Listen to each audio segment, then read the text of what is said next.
Hello and welcome to this lecture. आज के इस लेक्चर में हम स्टार्ट करने जा रहे हैं हमारा चैप्टर नंबर 11, ठीक है, जिसका नाम है पॉइंटर। अब सी लैंग्वेज के अंदर बहुत ही क्रिटिकल पॉइंट है ये हमारा पॉइंटर कंसेप्ट, ठीक है। तो आपको बड़े ही ध्यान से समझना है पॉइंटर एग्जैक्टली है क्या, ठीक है। इसके अंदर हम कई सारी चीज देखने वाले हैं। सबसे पहले पॉइंटर कंसेप्ट को समझेंगे, देन आफ्टर हम एरे, स्ट्रिंग और यूडीएफ के साथ पॉइंटर को किस तरह से किया जाता है उसका इंप्लीमेंटेशन, वो चीज हम समझेंगे, ठीक है। और वेरी फेमस कंसेप्ट है call by value and call by reference, उसको भी हम लास्ट में समझेंगे, ठीक है। तो चलिए स्टार्ट करते हैं हम डेव सी प्लस प्लस के अंदर। सबसे पहले मैंने एक एम्प्टी फाइल बनाकर रखी है hello.c, ठीक है। अब देखिए, सबसे पहले तो आप कोई भी वेरिएबल क्रिएट करते हो, ठीक है, ए, और देन आफ्टर ए के अंदर आपने कोई वैल्यू सेव करवा दी, फॉर एग्जांपल 5, ठीक है। तो माइट भी आपको मालूम होगा कि कोई भी प्रोग्रामिंग लैंग्वेज हो, जब भी आप कोई भी कितने भी वेरिएबल क्रिएट करते हो तो सभी वेरिएबल्स आपकी रैम के अंदर बनते हैं। कहां पर बनते हैं? रैम के अंदर, ठीक है। तो सपोज आपने यहाँ पर 10 वेरिएबल क्रिएट कर लिए, तो वो 10 वेरिएबल्स आपके कहां पर बनेंगे? रैम के अंदर, मेमोरी के अंदर बनेंगे। अब ऑब्वियसली सपोज इमेजिन कीजिए आपकी रैम है, ठीक है, वो है आपकी 4 GB की, ठीक है। अब रैम है आपके पास 4 GB की, लेकिन एक वेरिएबल बनाया आपने इंटीजर टाइप का, ठीक है। तो इंटीजर का एक वेरिएबल आप क्रिएट करते हो, तो वो वेरिएबल, जैसा कि मैंने अभी अभी बोला, रैम के अंदर स्टोर होता है। तो रैम के अंदर स्टोर होने के बाद वो वेरिएबल कितनी जगह एक्वायर कर लेगा, ठीक है, कितनी जगह रोक लेगा।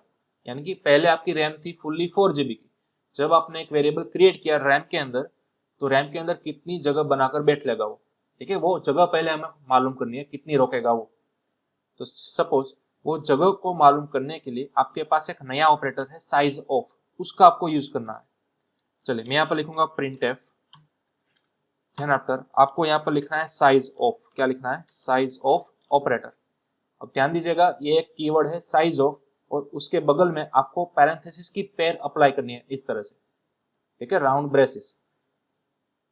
तो आप बोलोगे कि सर कोई भी ऑपरेटर के बगल में अगर राउंड पैरेंथेसिस होते हैं तो वो क्या गिना जाएगा? फंक्शन गिना जाएगा, राइट। लेकिन ये आपको दिख रहा है फंक्शन की तरह, लेकिन एक्चुअली में है एक ऑपरेटर, ठीक है, साइज ऑफ ऑपरेटर बोला जाता है। अब इसका काम क्या होता है? साइज ऑफ के अंदर आप यहाँ पर ब्रैकेट्स के अंदर कोई भी वैल्यू या फिर कोई भी वेरिएबल आप पास करोगे, तो वो वेरिएबल रैम के अंदर कितनी जगह रोक कर बैठा हुआ है वो जगह आपको रिवील कर देगा, एक्सप्लोर कर देगा, ठीक है। हमारा गोल तो यही था ना इंटेलिजेंटली, कि इंटीजर ए आपने जो वेरिएबल बनाया हुआ है वो रैम के अंदर कितनी जगह रॉक कर रहा है, ठीक है, कितनी जगह एक्वायर कर रहा है, वो हमें फाइंड आउट करनी थी। तो हम वो इजीली फाइंड आउट कर सकते हैं साइज ऑफ की मदद से। अब साइज ऑफ जो है वो हमें आउटपुट के अंदर देगा कोई इंटीजर वैल्यू, ठीक है। अब इंटीजर वैल्यू को रिप्रेजेंट करने के लिए हम यहाँ पर क्या लिखते थे? %d, ठीक है। तो चलिए अब मैंने फाइल को सेव किया, कंपाइल एंड रन किया, तो अब साइज ऑफ मुझे क्या देगा? ए की वैल्यू रैम के अंदर कितनी है वो यहाँ पर मुझे रिटर्न कर दी, देखिए 4, ठीक है। यानी कि ए नाम का जो इंटीजर वेरिएबल हमने अभी अभी बनाया था वो रैम के अंदर 4 बाइट्स रोककर बन रहा है, ठीक है। जो 4 आया है उसका टाइप क्या होगा? बाइट्स, ठीक है। तो हम सभी को मालूम है बाइट्स यानी कि क्या। चलिए मैं यहाँ पर मल्टी लाइन कमेंट्स के अंदर लिख देता हूं। अब सपोज देखिए, अगर 1 बाइट आता था आपका आउटपुट, ठीक है, तो 1 बाइट रैम के अंदर 8 बिट्स रोककर बैठता था, ठीक है। 1 बाइट का मतलब होता है 8 बिट्स, ठीक है। सबसे पहले मैं आपको सभी कन्वर्जेशन बता दूंगा यहाँ पर। उसी तरह से 1 KB यानी कि किलो बाइट्स, उसका कन्वर्जन क्या होता है? 1024 बाइट्स, ठीक है। उसी तरह अगर आप आगे बढ़ते हो 1 MB की तरफ, तो 1 MB यानी कि क्या होगा? 1024 KB, ठीक है। उसी तरह और आगे बढ़ेंगे हम 1 GB, तो 1 GB का आउटपुट क्या आएगा? 1024 MB, ठीक है। और उसी तरह एक और है हमारे पास TB यानी कि टेराबाइट, तो वो कब बनेगा? जब 1024 GB कलेक्ट हो जाएगा तब उसको गिना जाएगा 1 TB, ठीक है। तो एकदम बेसिक से आपके टाइप से कन्वर्जेशन के, मेमोरी के, ठीक है। तो हमारा इंटीजर वेरिएबल आप कोई भी बनाओ, उसके अंदर डजंट मैटर आप कितनी चाहो उतनी वैल्यू स्टोर करा दो, ठीक है। लेकिन वो साइज कितनी रोक कर बैठेगा रैम के अंदर? 4 बाइट्स, ठीक है। चलिए अगेन मैंने फाइल को किया सेव, कंपाइल एंड रन, तो आप यहाँ पर देख सकते हो 4 बाइट्स आपको देखने को मिल गया, ठीक है। तो कोई भी वेरिएबल्स हो वो रैम के अंदर कितनी जगह रोक कर बैठता है, ठीक है, वो आप बड़ी आसानी से निकाल सकते हो साइज ऑफ ऑपरेटर की मदद से, ठीक है। तो इसको आपको नोट डाउन कर लेना है। यहाँ पर जरूरी नहीं है कि आपको वैल्यू प्रोवाइड करनी है, कदाच आप वैल्यू प्रोवाइड नहीं कर दे, ठीक है, फिर भी आपको आउटपुट के अंदर 4 मिल जाएगा, ओके। चलिए अब साइज ऑफ के अंदर ये भी जरूरी नहीं है कि आपको कंपलसरी ऊपर पहले वेरिएबल बनाना होगा और वो वेरिएबल का नाम यहाँ पर पास करना, ये भी जरूरी नहीं है। आप चाहो तो डायरेक्टली डेटा टाइप भी यहाँ पर पास आउट कर सकते हो, फॉर एग्जाम्पल इंटीजर। इस तरह से आपको वेरिएबल बनाने की भी जरूरत नहीं है, ठीक है। डायरेक्टली यहाँ पर डेटा टाइप पास कर दो तो वो डेटा टाइप रैम के अंदर कितनी जगह रोकेगा वो भी आपको पता चल जाएगा। तो हमें मालूम है कि आउटपुट 4 ही आने वाला है, ठीक है। तो यहाँ पर आप देख सकते हो 4, ओके। तो चलिए उसी तरह से आप देखते हैं फ्लोट, ठीक है। फ्लोट हमें कितना आउटपुट देगा, यानी कि फ्लोट कितनी जगह पर बनाकर रोकता है रैम के अंदर। तो देखिए फ्लोट का भी आउटपुट क्या आया, 4 बाइट्स, ठीक है। अब सपोज मेरे पास है एक और डेटा टाइप कैरेक्टर, ठीक है। तो चलिए देखते हैं कैरेक्टर कितनी जगह रोकता है। तो यहाँ पर आप देख सकते हो कैरेक्टर एक जगह रोकता है, यानी कि 1 बाइट, राइट। कैरेक्टर सिर्फ और सिर्फ 1 ही बाइट रैम के अंदर एज्यूम करता है, एक्वायर करता है, ठीक है। लेकिन अगर आप कोई स्ट्रिंग बनाते हो, फॉर एग्जाम्पल मैंने कोई स्ट्रिंग बना दी, ठीक है। यहाँ पर मैंने साइज दे दी 100 की, चलो इस तरह से मैंने इनिशियलाइज कर दी, ठीक है। 100 की साइज दे दी। तो अब अगर मैं n की वैल्यू निकालना चाहता हूँ कि अब ये n नाम का जो वेरिएबल है वो रैम के अंदर कितनी साइज रोक कर बैठता है, ठीक है। तो चलिए अब देखते हैं, सेव कंपाइल एंड रन। तो देखिए आपको 100 बाइट्स निकल कर आया। क्यों? क्योंकि ऑब्वियसली बात है, राइट, कि अगर एक कैरेक्टर 1 बाइट रोकता था तो ऐसे तो आपने 100 कैरेक्टर लिया ना। तो इसलिए बड़ी आसानी से आपका जो n नाम का वेरिएबल है वो रैम के अंदर कितनी जगह रोकेगा, 100 बाइट्स रोकेगा, ठीक है। तो इस तरह से आप निकाल सकते हो कोई भी वेरिएबल या फिर कोई भी स्ट्रिंग की साइज, जो कि मेमोरी के अंदर कितनी मेमोरीज एक्वायर करती है वो, ओके। चलिए इसको आप नोट डाउन कर लो। ये था आपका simple size of operator, okay. चलिए अब मैं ये सब मिटा देता हूं। अब हम आगे बढ़ते हैं पॉइंटर की तरफ। अब क्योंकि हमने समझ लिया कि कोई भी वेरिएबल जो आप क्रिएट करोगे वो आपका बनता है रैम के अंदर, ठीक है। सपोज आपने बनाया था अभी अभी इंटीजर ए, ठीक है। तो ए कहां पर बनेगा, रैम के अंदर बनेगा ना। लेकिन पूरी रैम है हमारे पास 4 GB की, 8 GB की, वॉटेवर, पूरी रैम के अंदर एग्जैक्टली किस लोकेशन पर वो बनेगा वो भी मुझे चाहिए। तो फिर आप क्या करोगे, कितनी जगह रोक कर बैठ गया है वो वेरिएबल वो तो हमें मालूम चल गया साइज ऑफ ऑपरेटर की मदद से, राइट। लेकिन पूरे रैम के अंदर वो एग्जैक्ट किस लोकेशन पर, उसकी प्रीसाइज लोकेशन मुझे चाहिए, एग्जैक्ट लोकेशन। तो वो लोकेशन को भी आपको फाइंड आउट करना हो तो फिर आप यूज कर सकते हो पॉइंटर का। देखिए पॉइंटर की डेफिनेशन क्या है। सबसे पहले तो मैं यहाँ पर लिखता हूँ मल्टी लाइन कमेंट के अंदर, व्हाट इज पॉइंटर, ठीक है। तो पॉइंटर कुछ भी नहीं है, एक सिंपल वेरिएबल है। A variable which stores an address of another variable. Pointer कुछ भी नहीं है, simple one type of variable ही है, लेकिन कोई ऑर्डिनरी वेरिएबल नहीं है, एक स्पेशल वेरिएबल जो कि अपने अंदर किसी दूसरे वेरिएबल का एड्रेस स्टोर करेगा। क्योंकि मैंने अभी भी कहा, सपोज मेरे पास ए नाम का वेरिएबल है, राइट। तो ए नाम का वेरिएबल रैम के अंदर बना हुआ होगा तो उसका एड्रेस मुझे चाहिए, ठीक है। ये जो ए है वो रैम के अंदर बना है, तो रैम के अंदर किस एड्रेस पर बना है उसका एग्जैक्ट लोकेशन मुझे चाहिए। तो ये एड्रेस आप निकाल सकते हो और उसे स्टोर करवा सकते हो पॉइंटर नाम के वेरिएबल के अंदर, ठीक है। चलिए देखते हैं किस तरह से। सपोज मेरे पास एक वेरिएबल है integer x is equal to 5, ठीक है। अब x का एड्रेस मुझे चाहिए तो आप उसे प्रिंट करवा सकते हो। अब देखिए किसी भी वेरिएबल का अगर आपको एड्रेस चाहिए ना तो बड़ी आसानी से आप निकाल सकते हो एड्रेस ऑफ ऑपरेटर की मदद से। आपको सिंपली इस तरह से लिखना है, एड्रेस ऑफ x, ठीक है। जैसा कि हम स्कैनएफ के अंदर लिखते थे ना, ठीक उसी तरह। अब ये आपको रिटर्न क्या करेगा, x नाम का जो वेरिएबल है वो एग्जैक्टली रैम के अंदर किस पोजीशन पर बना है, किस लोकेशन पर बना है, उस लोकेशन की वैल्यू आपको रिटर्न करेगा और वो किस फॉर्मेट के अंदर होगी। तो एड्रेस रिप्रेजेंट करने के लिए आपको लिखना है %p, ठीक है। एड्रेस लिखने के लिए, एड्रेस को रिप्रेजेंट करने के लिए आपको लिखना है %p। यह नया फॉर्मेट स्पेसिफायर है, ठीक है। इसको आपको नोट डाउन करके रखना है, ओके। चलिए एड्रेस को आप कई सारे फॉर्मेट स्पेसिफायर से रिप्रेजेंट कर सकते हो, ठीक है। मैं वन बाय वन आपको सभी बताऊंगा। चलिए सबसे पहले तो मैं यहाँ पर करूंगा कंपाइल एंड रन। आप देख सकते हो इस तरह का कोई मुझे एड्रेस मिल गया, राइट। बड़ा ही लंबा एड्रेस है, ठीक है। चलिए और अगेन सपोज मैं कोई दूसरा फॉर्मेट स्पेसिफायर यूज करूंगा तो इस लाइन को मैं करूंगा रीयूज। अब आप एड्रेस को %u की मदद से भी रिप्रेजेंट कर सकते हो, ठीक है। ध्यान दीजिएगा एड्रेस की वैल्यू तो हमें सेम ही मिलेगी लेकिन रिप्रेजेंटेशन उसका अलग अलग आप कर सकते हो। अब देखिए %u की मदद से किस तरह से आता है आउटपुट। तो देखिए %u की मदद से हमें कुछ इस तरह का आउटपुट देखने को मिलता है, ठीक है। %u यानी कि pure address value in form of integer decimals, ठीक है। आपको इंटीजर डेसिमल्स के अंदर ही चाहिए तो आप %u लिखा सकते हो। चलिए अगेन एक और फॉर्मेट स्पेसिफायर है हमारे पास %x, जो कि आपको हेक्साडेसिमल फॉर्मेट के अंदर आपका एड्रेस रिटर्न करेगा। ठीक है, चलिए सेव किया मैंने, अगेन कंपाइल एंड रन। तो अब देखिए आपको हेक्साडेसिमल फॉर्मेट आ गया। अब मैथ भी आप मैथमेटिक्स के अंदर पढ़ चुके होंगे तो आपको मालूम होगा हेक्साडेसिमल फॉर्मेट यानी कि क्या, जिसके अंदर only and only 0 to 9 digits आता है और capital A to capital E, ठीक है, वहां तक के आपको लेटर्स मिलेंगे, capital A to capital F, sorry, वहां पर आपको कैपिटल भी चलेंगे और साथ ही साथ स्मॉल लेटर भी चलेगा। ठीक है, तो उसी डिजिट से बना हुआ एड्रेस उसको बोला जाता है हेक्साडेसिमल फॉर्मेट वाला एड्रेस। ठीक है, %p यानी कि आपका नॉर्मल मेमोरी एड्रेस, %u यानी कि आपका डिजिट फॉर्मेट यानी कि इंटीजर के अंदर मिला हुआ एड्रेस।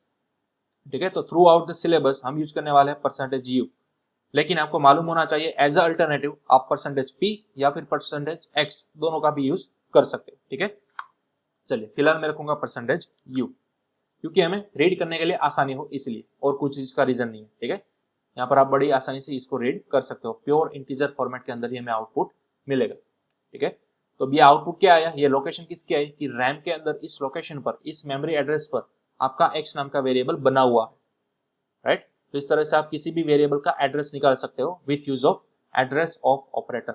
ये जो एंड का सिंबल आप लगाते हो उसी को बोला जाता है एड्रेस ऑफ सिंबल। ठीक है, चलिए नेक्स्ट, अब बारी आती है क्या हो अगर मुझे इस एड्रेस को किसी वेरिएबल के अंदर स्टोर कराना हो। ये तो हमने डायरेक्टली लिख दिया ना। ठीक है, सपोज मेरे पास एक वेरिएबल है आंस, इसके अंदर मुझे स्टोर कराना है एड्रेस ऑफ x। ठीक है, एंड देन आफ्टर यहाँ पर मैं लिख सकता हूँ आंस, राइट। इस तरह से भी हो सकता है वाया वाया, राइट। पहले मैंने x का एड्रेस निकाल दिया, किसी वेरिएबल के अंदर स्टोर कर दिया, एंड देन आफ्टर वो वेरिएबल को प्रिंट कर दिया। तो ये भी हो सकता है जेन्युइनली, लेकिन आंस का डेटा टाइप आप क्या रखोगे, अब सवाल ये आया, राइट। ऐसा तो कौन सा डेटा टाइप सी लैंग्वेज के अंदर पॉसिबल है जो कि एज किसी का एड्रेस, किसी अनदर वेरिएबल का एड्रेस यहाँ पर वो रिट्राइव कर लेगा। तो इस केस में हम यूज करना चाहेंगे पॉइंटर का, क्योंकि पॉइंटर ही एकलौता ऐसा वेरिएबल है जिसके पास ऐसी कैपेबिलिटी है कि किसी दूसरे वेरिएबल का एड्रेस वो अपने आप में स्टोर कर सकता है। ठीक है, तो इस आंसर को हमें क्या बनाना होगा, पॉइंटर बनाना होगा। किस तरह से, देखिए डेटा टाइप आपको लगानी है इंटीजर, और यहां पर आपको पुटअप करना है स्टार। स्टार को हम ऑफिशियली बोलेंगे एस्टरिस्क। ठीक है, इसको ऑफिशियली बोला जाता है एस्टरिस्क, इस तरह से। ओके, तो अब देखिए, अब ये जो आपका आंस वाला वेरिएबल है ना, वो कोई ऑर्डिनरी यानी कि कोई सिंपल वेरिएबल नहीं है। ये वेरिएबल है कौन सा, पॉइंटर वेरिएबल है। ठीक है, तो कोई भी पॉइंटर वेरिएबल को बनाओ आप, नाम कुछ भी रखो, लेकिन उसको आगे डिनोट करो आप एस्टरिस्क की मदद से। ठीक है, तो अब इस आंसर के पास कैपेबिलिटी आ चुकी है कि वो किसी दूसरे वेरिएबल का एड्रेस अपने अंदर सेव कर सकेगा। ठीक है, तो अब आपको वही सेम पुराना वाला आउटपुट देखने को मिलेगा। चलिए सेव किया मैंने, कंपाइल एंड रन, तो अब देख सकते हो वही पुराना वाला आउटपुट आया।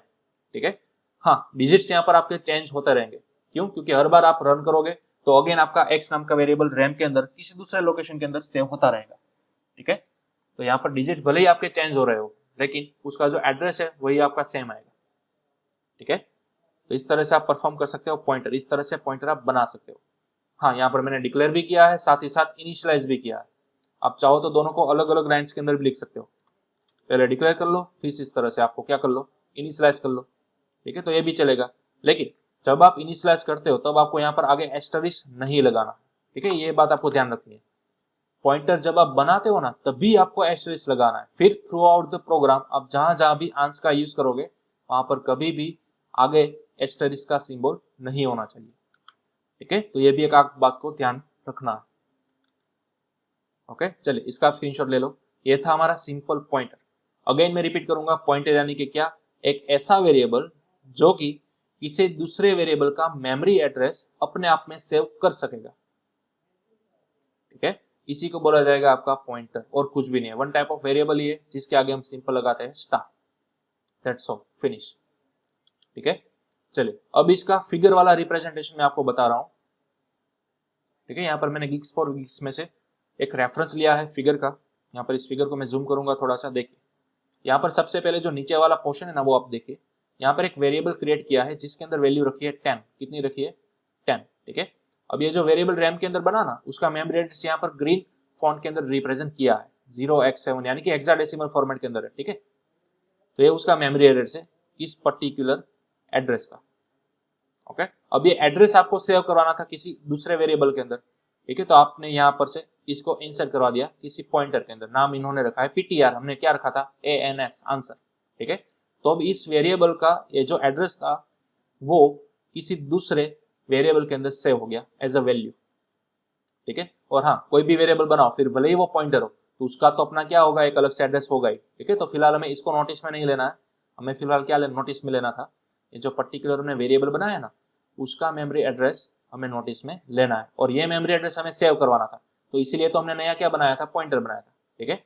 तो अब ये जो एड्रेस है वो इस पॉइंटर के अंदर क्या हो जाएगा, सेव हो जाएगा, ठीक है। तो वही हमने किया अभी अभी, देखिए, ठीक है। ये जो x का एड्रेस था वो आपने सेव करवा लिया किसी पॉइंटर के अंदर, तो x की सपोज मेमोरी एड्रेस कोई भी है, ठीक है, मैंने यहाँ पर कोई रैंडमली लिख चुका, तो अब ये एड्रेस वैल्यू x की आंस के अंदर चली गई, दैट्स ऑल, ठीक है। तो इसलिए आपको जब भी आंस प्रिंट कराते हो तब आपको इस टाइप की कोई वैल्यू दिखेगी, ठीक है। तो ये था आपका सिंपल कंसेप्ट पॉइंटर का। अब पॉइंटर की मदद से, यानी कि ये जो आंसर हमने लिखा ना उसकी मदद से आप x के अंदर मौजूद वैल्यू को भी रिट्राइव कर सकते हो। अगेन आंस की मदद से आप x के अंदर मौजूद वैल्यू जो थी ना 5 उसको भी क्या कर सकोगे, एक्सेस कर सकोगे, ठीक है। किस तरह से, देखिए, सपोज आंस की वैल्यू क्या है, चलिए मैं फिर से लिख रहा हूं यहां पर कमेंट के अंदर, आंस की वैल्यू क्या थी, एड्रेस ऑफ x, राइट। तो एड्रेस ऑफ x यानी कि क्या, जो x की मेमोरी एड्रेस है वो, सपोज x की मेमोरी एड्रेस हमें कुछ इस तरह की मिल गई, ठीक है। तो ये पूरा एड्रेस आंस के अंदर सेव हो गया, तो इसलिए हमें यहाँ पर आंस की वैल्यू क्या मिल रही थी, ये मिल रही थी, राइट। चलिए अब हमें इस वाली लाइन को प्रिंट कराने के बाद ये वाली वैल्यू मिल गई आंस की, सिंपल, यही तो हो रहा था, ठीक है। चलिए एक बार और वेरीफाई कर लेते हैं, देखिए ये वाली कुछ वैल्यू मिल गई रैंडम, ठीक है। अब हमें क्या करना है, अब इस मेमोरी एड्रेस के थ्रू हमें x तक पहुंचना है और x की वैल्यू को प्रिंट करना है। अब ऑब्वियसली मैं एक एग्जांपल दूंगा, अगर आप कोई अपने फ्रेंड के घर पे जाना चाहते हो, ठीक है, तो आपके पास उस फ्रेंड का घर नंबर होना चाहिए, तभी आप उसके घर तक पहुंच सकोगे, राइट। सपोज आप कोई ऐसे रो हाउस के अंदर चले जाते हो, वहां पर 1000 होम्स है, ठीक है, 1000 मकान अवेलेबल है, घर अवेलेबल है, तो वहां पर आप ढूंढने नहीं बैठोगे डोर बाय डोर कि तुम कहां पर रहते हो, तुम कहां पर रहते हो, नहीं, आपके पास अपने फ्रेंड का कंपलसरी क्या होना चाहिए, घर नंबर होना ही चाहिए। अगर आपके पास घर नंबर मिल गया आपको, ठीक है, तो उस घर नंबर के अंदर बताए गए आपके फ्रेंड तक आप पहुंच सकोगे। तो वही वाला सिनेरियो आपको यहाँ पर रिपीट करना है। अब हमारे पास घर नंबर तो मिल गया, देखिए, यानी कि हमारा मेमोरी एड्रेस मिल गया, ठीक है। अब मेमोरी एड्रेस पर मौजूद इस 5 तक हमें पहुंचना था, ठीक है, तो वो किस तरह से पहुंचेंगे, देखिए, आपको अगेन लिखना है प्रिंट एफ, ठीक है। आपको प्रिंट क्या करवाना है, आंस के अंदर मौजूद वैल्यू, ठीक है, आंस के अंदर मौजूद वैल्यू फिलहाल क्या है, ये वैल्यू है, राइट, एड्रेस वैल्यू, लेकिन आपको इस एड्रेस पर मौजूद उसकी वैल्यू तक पहुंचना है, यानी कि 5 तक। तो आपको यहाँ पर सिंपल लगाना है एस्टरिस्क। अगेन देखिए, अब इसको ध्यान से समझिएगा, अगर किसी पॉइंटर के आगे आप एस्टरिस्क लगाते हो, यानी कि आप इनडायरेक्टली बोल रहे हो वैल्यू ऑफ आंस, ठीक है, वैल्यू ऑफ आंस आपने बता दिया। वैल्यू ऑफ आंस यानी कि क्या, तो कि इस एड्रेस पर मौजूद ये जो 5 आपकी वैल्यू है ना वो, ठीक है, देखिए इसको पढ़ा जाएगा वैल्यू ऑफ आंस। जब आप क्रिएट करते थे ना उसको क्या पढ़ा जाएगा, पॉइंटर आंस, ठीक है। प्रोनाउंसिएशन में आप खास ध्यान दीजिएगा, पॉइंटर ऑफ आंस। इस तरह से जब भी आप डिक्लेयर करते हो तो उसको पढ़ा जाएगा पॉइंटर ऑफ आंस, लेकिन जब आप उसको यूज करोगे इस तरह से तब आपको बोला जाएगा वैल्यू ऑफ आंस, तब आपको इसको पढ़ना है क्या, वैल्यू ऑफ आंस, ठीक है। अब एग्जैक्ट इसका मीनिंग क्या है, देखिए, आपने लिखा है वैल्यू ऑफ आंस, ठीक है। तो पहले तो देखिए इसको हम ब्रेक डाउन करेंगे दो पार्ट के अंदर, एक पार्ट है हमारा पॉइंटर वाला, ये वाला वैल्यू, और दूसरा पार्ट है हमारा आंस। लेकिन आंस की वैल्यू हमने अभी अभी देखी थी, क्या थी, ये वाली, ठीक है। तो ये वाली वैल्यू मैंने यहाँ पर क्या कर दी, इस तरह से रिप्लेस कर दी, ठीक है। तो अब क्या हुआ, value of this address, indirectly आपने क्या बोला, वैल्यू ऑफ दिस एड्रेस। तो एड्रेस किसका था, एक्स का था ना, देखिए, ठीक है, ये एड्रेस किसका था, एक्स का था। तो आपने क्या कहा, मुझे वैल्यू चाहिए किसकी, इस एड्रेस पर मौजूद वेरिएबल की। तो इस एड्रेस पर मौजूद कौन सा वेरिएबल है, एक्स, ठीक है। तो एक्स की वैल्यू कितनी है, 5। तो अब इस पूरी लाइन का आउटपुट क्या आ जाएगा, 5 आ जाएगा, ठीक है। तो बिहाइंड द सीन ये वाली कुछ चीज हो रही है, ठीक है। तो अब आपका फाइनल आउटपुट क्या आएगा 5, तो 5 का डेटा टाइप क्या था, इंटीजर था, ठीक है। तो इंटीजर के लिए हम यहाँ पर लिखेंगे %d, दैट्स ऑल, बस इतना आपको करना था। चलिए सेव किया मैंने, अगेन कंपाइल एंड रन। तो अब आप यहाँ पर देख सकते हो आपको 5 सक्सेसफुली मिल चुका है, ठीक है। तो इस तरह से आप किसी पॉइंटर वेरिएबल के थ्रू भी डायरेक्टली मेन वेरिएबल्स तक पहुंच सकते हो, उसकी वैल्यू निकाल सकते हो, ठीक है। तो ये चीज आपको आनी चाहिए। सिंपल अगर आप पॉइंटर की वैल्यू प्रिंट करोगे तो आपको एड्रेस वैल्यू मिलेगी, लेकिन उस एड्रेस पर मौजूद आप वैल्यू निकालना चाहते हो तो आगे आपको सिंपल पुट अप देना है एस्टरिस्क। अब इसको क्या पढ़ा जाएगा, वैल्यू ऑफ आंस, ठीक है। तो अब यहाँ पर हमने सिंपल क्या किया था, पार्ट को ब्रेक किया था। आंस की वैल्यू हमने पहले तो पुटअप कर दी, आंस की वैल्यू हमें ऊपर अभी अभी क्या मिली थी, ये वाले डिजिट्स, ठीक है। तो ये वाले डिजिट्स हमने पुटअप कर दिए। अब इस वाले डिजिट्स यानी कि इस वाली एड्रेस पर कौन सी वैल्यू अवेलेबल है वो निकालनी है आपको, तो आगे सिंपल आपको पुटअप करना है एस्टरिस्क, ठीक है। तो अब इसको अगेन पढ़ा जाएगा वैल्यू ऑफ दिस एड्रेस। तो वैल्यू ऑफ एड्रेस किसकी थी, एक्स की थी, तो अब एक्स की वैल्यू क्या आएगी 5, ठीक है। तो इस तरह से यहाँ पर मिल गया आपको 5, ठीक है। तो आप दो तरह से पॉइंटर का यूज कर सकते हो, किसी वेरिएबल की एड्रेस वैल्यू प्रिंट कराने के लिए और किसी वेरिएबल की एक्चुअल वैल्यू प्रिंट करवाने के लिए, ठीक है। तो ये दोनों यूज आपको आने चाहिए। ये था आपका सिंपल पॉइंटर, ठीक है। इसको भी आप क्या कर सकते हो, नोट डाउन कर सकते हो, ओके। चलिए ये आपका फिनिश हो गया सिंपल पॉइंटर वाला कंसेप्ट। चलिए तो ये था आपका सिंपल पॉइंटर कंसेप्ट। अब हम आगे एक और कंसेप्ट देख लेते हैं, स्केल ऑफ पॉइंटर, ठीक है। इसके अंदर क्या होता है देखिए, सपोज x की तरह दूसरा मेरे पास एक वेरिएबल अवेलेबल है y, उसकी वैल्यू है मेरे पास सपोज 13, ठीक है। अब इस y तक मुझे पहुंचना है तो हम क्या करेंगे, इसका एक और नया पॉइंटर बना लेंगे, ठीक है, यानी कि y का एड्रेस स्टोर करने के लिए। सपोज अब देखिए मैंने जो आंस बनाया था ना उसका नाम मैं रिप्लेस कर दूंगा p1 से, यानी कि पॉइंटर 1, ठीक है। चलिए p1, अगेन यहाँ पर भी p1। अब मैं एक और नया पॉइंटर क्रिएट कर रहा हूँ p2। अब p2 के अंदर मैं स्टोर करा रहा हूँ क्या, y का एड्रेस, ठीक है।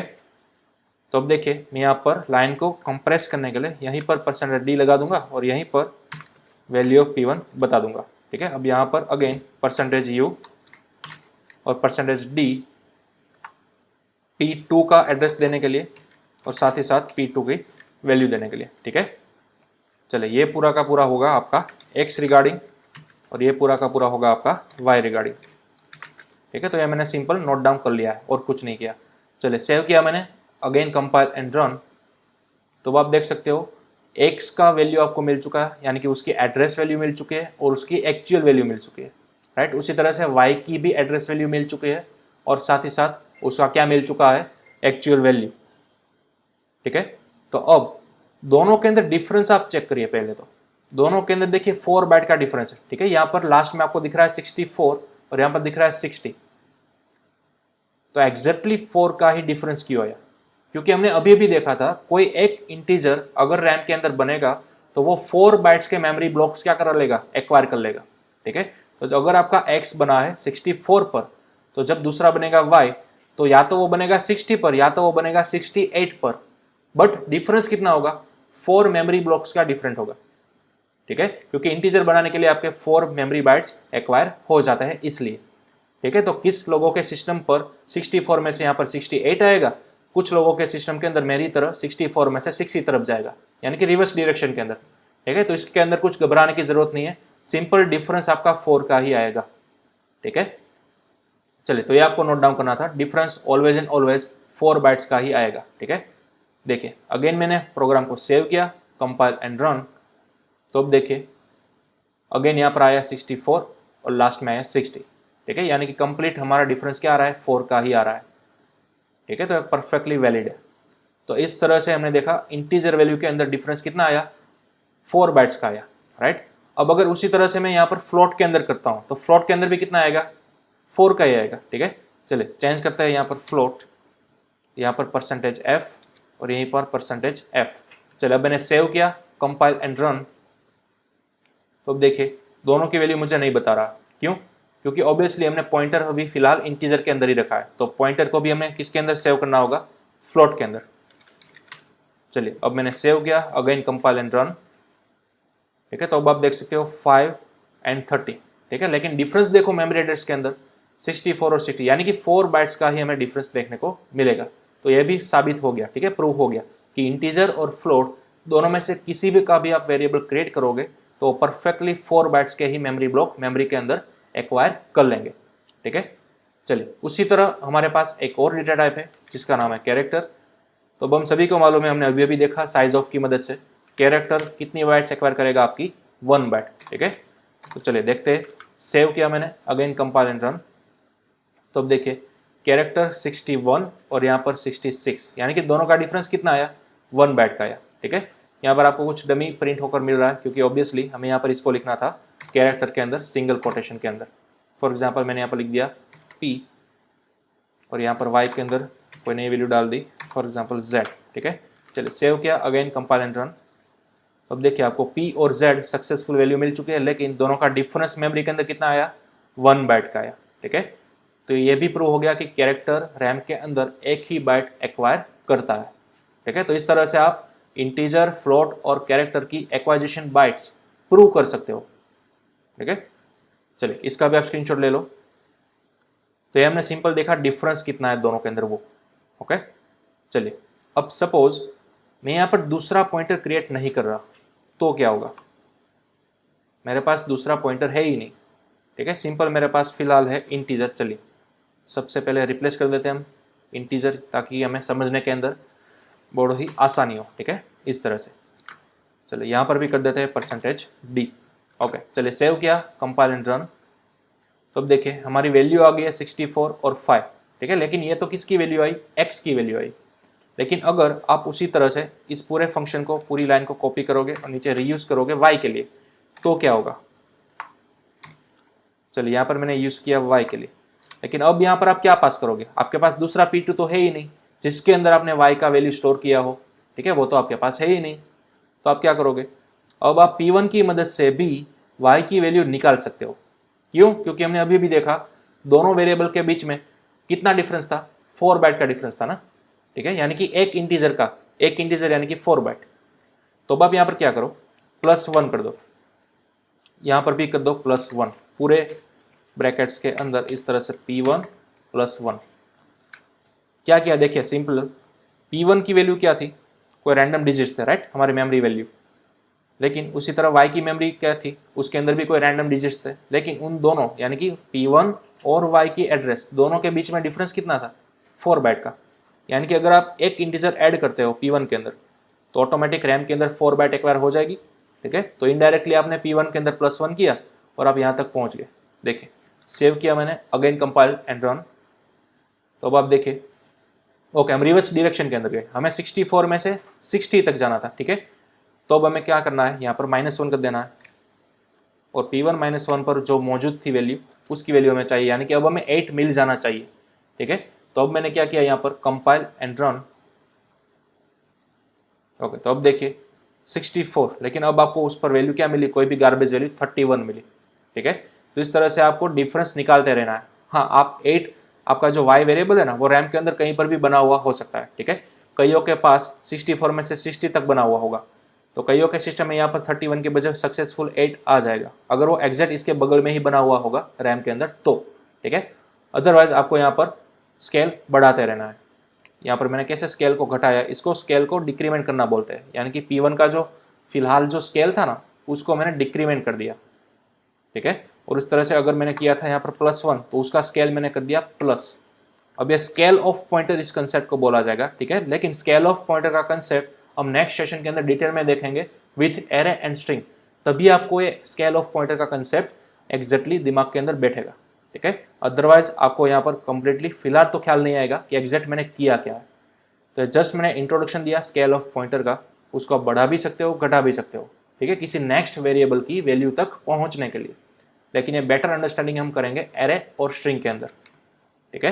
तो फिलहाल आप यहीं पर नोट डाउन कर सकते हो, ओके। तो जितना कंसेप्ट हमने आज तक पढ़ा है उन सभी को आप प्रैक्टिस करो और नेक्स्ट सेशन तक आते आते आपको एरे और स्ट्रिंग को भी खास रिवाइज कर रखना है, ठीक है। क्योंकि नेक्स्ट टॉपिक हमारा वही होगा, पॉइंटर को हम एरे और स्ट्रिंग के साथ क्या करेंगे, टेस्ट करेंगे, और साथ ही साथ हम यूडीएफ को भी कवर करने की ट्राई करेंगे, ठीक है। तो इन तीनों कंसेप्ट को, एरे, स्ट्रिंग और यूडीएफ को आपको कंप्लीटली रिवाइज कर लेना है, ओके।